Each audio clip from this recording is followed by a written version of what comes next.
Hello guys, അപ്പോൾ ഇന്നത്തെ ഒരു വീഡിയോ ഇൻസ്പയർ മേക്കപ്പ് ലുക്കാണ്. അപ്പോൾ സീതാരാമൻ സിനിമയിലെ അഫ്രീൻ എന്ന ലുക്കാണ് കേട്ടോ ചെയ്യണത്. അപ്പോൾ ആദ്യം തന്നെ ഫേസ് വാഷൊക്കെ നല്ലപോലെ വാഷ് ചെയ്തതിന് ശേഷം ഒരു മോയ്സ്ചറൈസറാണ് യൂസ് ചെയ്യുന്നത്. അപ്പോൾ അതൊരു പ്ലമ്മിൻ്റെ ആണ്, ഗ്രീൻ ടീൻ്റെ ആണ് കേട്ടോ. ഭയങ്കര ജെല്ല് പോലെയുള്ള ഒരു മോയ്സ്ചറൈസറാണ്. ഇത് യൂസ് ചെയ്യാൻ എനിക്ക് ഭയങ്കര ഇഷ്ടമാണ് കേട്ടോ. അപ്പോൾ എന്തായാലും ഇത് നമുക്ക് നല്ലപോലെ അപ്ലൈ ചെയ്ത് കൊടുത്തതിന് ശേഷം നെക്സ്റ്റ് ഒരു ഫൗണ്ടേഷൻ അപ്ലൈ ചെയ്യുകയാണ്. അപ്പോൾ ഈ ഒരു ഫൗണ്ടേഷൻ ഡോട്ടായിട്ട് എല്ലാ സൈഡും അപ്ലൈ ചെയ്തിട്ട് ഞാനൊരു സ്പോഞ്ച് വെച്ചിട്ടാണ് കേട്ടോ ഡാബ് ചെയ്ത് കൊടുക്കുന്നത്. അപ്പോൾ നിങ്ങളുടെ അടുത്ത് സ്പോഞ്ച് ഇല്ലെങ്കിൽ ബ്രഷായിട്ട് വെച്ചിട്ട് ചെയ്യാം. അപ്പോൾ എനിക്ക് കുറച്ചും കൂടെ കംഫർട്ടബിൾ ഈ ഒരു സ്പോഞ്ച് വെച്ചിട്ടാണ്. പിന്നെ ഈ ഒരു ആക്ട്രസിൻ്റെ പേര് രശ്മിക മണ്ടന്ന, അങ്ങനെ എന്തോ ആണ് പ്രൊനൗൺസിയേഷൻ. അപ്പോൾ നമ്മുടെ സീതാരാമൻ സിനിമയിൽ അഫ്രീൻ എന്ന ഗേൾ, പാകിസ്ഥാൻ ഗേൾ വരുന്നുണ്ട്. ആ ഒരു ലുക്കാണ് കേട്ടോ ഒന്ന് ക്രിയേറ്റ് ചെയ്യണത്. അപ്പോൾ നമ്മൾ കണ്ണ് ആ ഒരു ഫോട്ടോയിൽ ചെറുതായിട്ട് ഒരു ബ്രൗൺ അല്ലെങ്കിൽ പിങ്ക് ടോൺ തോന്നുന്നുണ്ട്. അപ്പോൾ അതിന് വേണ്ടിയിട്ട് ഈ ഒരു ഐ ഷാഡോ ഞാൻ അപ്ലൈ ചെയ്ത് കൊടുക്കുന്നുണ്ട്.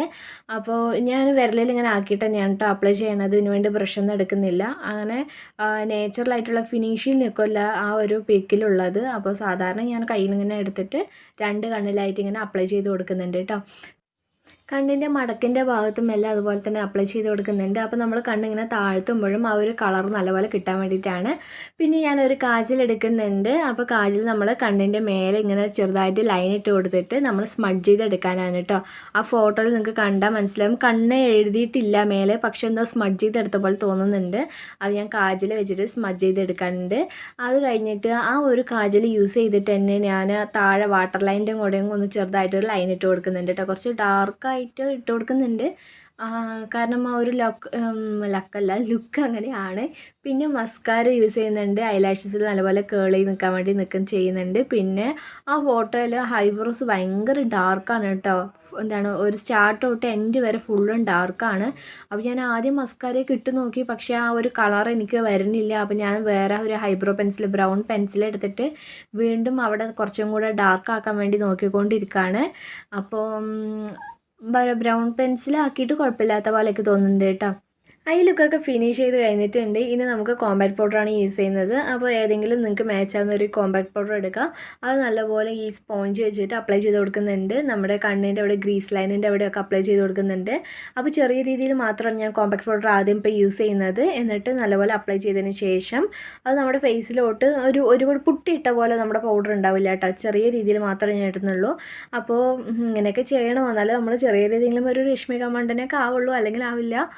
പിന്നെ ഒരു ലിപ്സ്റ്റിക്കാണ് ഇടുന്നത്. അപ്പോൾ ഈ ഒരു ബുള്ളറ്റ് ലിപ്സ്റ്റിക്കിൽ എനിക്ക് മാച്ചായിട്ട്, ഫോട്ടോയിലേക്ക് മാച്ചായി തോന്നിയിട്ടുള്ള ഒരു ലിപ്സ്റ്റിക്ക് ഇടുന്നുണ്ട്.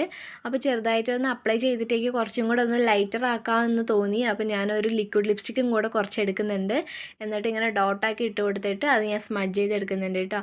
അപ്പോൾ നമ്മൾ കോമ്പാക്ട് പൗഡർ ഇട്ടതിന് ശേഷമായിരിക്കും, നമ്മുടെ ഫേസ് എല്ലാ പരിപാടിയും കഴിഞ്ഞതിന് ശേഷമായിരിക്കും എന്തായാലും നമ്മൾ ലിപ്സ്റ്റിക്ക് ഇടുക. അപ്പോൾ നമ്മൾ ഈ ലിപ്സ്റ്റിക്ക് ഇട്ടിട്ട് ഈ കൈ കൊണ്ടൊക്കെ ഇങ്ങനെ സെറ്റ് ചെയ്ത് കൊടുക്കുകയാണെങ്കിൽ ചുണ്ടിന് അപ്പുറത്തേക്ക് ആവാണ്ട് ശ്രദ്ധിക്കണം കേട്ടോ. അല്ലെങ്കിൽ നമ്മൾ ആ ചുണ്ടിന് അപ്പുറത്തേക്ക് ആയിക്കഴിഞ്ഞാൽ നമ്മൾ അത് ചിലപ്പോൾ ഏതെങ്കിലും തുണിയോ ടിഷ്യൂ എടുത്ത് തുടക്കണം. കാരണം നമ്മൾ കോമ്പാക്ട് പൗഡർ, ഫൗണ്ടേഷൻ എല്ലാം അങ്ങോട്ട് പോവും. അതുകൊണ്ട് നമ്മൾ ശ്രദ്ധിച്ച് വേണം ചെയ്യാൻ. എന്നിട്ട് കയ്യിലുള്ള ബാക്കിയുള്ള ബ്ലഷ് ഉണ്ടല്ലോ, ബ്ലഷ്, അത് ഞാൻ ചെറുതായിട്ട് നമ്മുടെ ബ്ലഷ് ആക്കിയിട്ട് ഇടുന്നുണ്ട്. അത് നല്ലപോലെ അപ്ലൈ ചെയ്തതിന് ശേഷം പിന്നെ നമ്മൾ ചെയ്യുന്നത് എന്താണെന്ന് വെച്ചാൽ, നമ്മുടെ ഈ ഒരു ഹൈബ്രോ പെൻസില്ലേ, അതിലൊരു ഒരു ഒരു ഒരു ബ്രഷ് ഉണ്ട്. ആ ബ്രഷിൻ്റെ അതിൽ കുറച്ചിങ്ങനെ ഹൈബ്രോ നമ്മൾ പറ്റി പിടിച്ചിട്ടുണ്ടാവും. അത് വെച്ചിട്ട് ഞാനൊന്ന് നോസ് ഒന്ന് കോണ്ടോർ ചെയ്തെടുക്കുകയാണ്. അങ്ങനെ കോണ്ടോർ ചെയ്തെടുത്തിട്ട് നമ്മൾ ഈ ഒരു സാധാ ബ്രഷ് വെച്ചിട്ടൊന്ന് നല്ലപോലെ ഒന്ന് സ്മഡ്ജ് ചെയ്ത് കൊടുക്കുന്നുണ്ട്. പിന്നെ നമ്മുടെ മൂക്ക് നല്ല ഷാർപ്പായിട്ട് നിൽക്കണം, കാരണം ആ ഫോട്ടോയിൽ അങ്ങനെ ഉണ്ട്. മൂക്ക് നല്ല ഷാർപ്പായിട്ടുണ്ടാവും. അതിന് വേണ്ടിയിട്ട് ഞാൻ കുറച്ച് ഹൈലൈറ്റർ യൂസ് ചെയ്യുന്നുണ്ട്. പിന്നെ നമ്മുടെ ചീക്കിൻ്റെ ഏരിയ, അവിടെ ബ്ലഷിൻ്റെ കുറച്ച് മേലായിട്ട് അവിടെയും കുറച്ച് ഹൈലൈറ്റ് യൂസ് ചെയ്യുന്നുണ്ട്. പിന്നെ നമ്മുടെ ഹൈബ്രോസ് നല്ലപോലെ ഹൈലൈറ്റ് നിൽക്കുക, അവിടെയും ഹൈലൈറ്റർ യൂസ് ചെയ്യുന്നുണ്ട് കേട്ടോ. സീറോ ബഡ്ജറ്റിലുള്ള ഒരു ഇൻസ്പയർഡ് മേക്കപ്പ് ലുക്കാണ് ഇത്. കാരണം എൻ്റെ അടുത്തുള്ള പ്രോഡക്റ്റ്സ് വെച്ച് മാത്രമാണ് ഞാൻ ചെയ്തത്.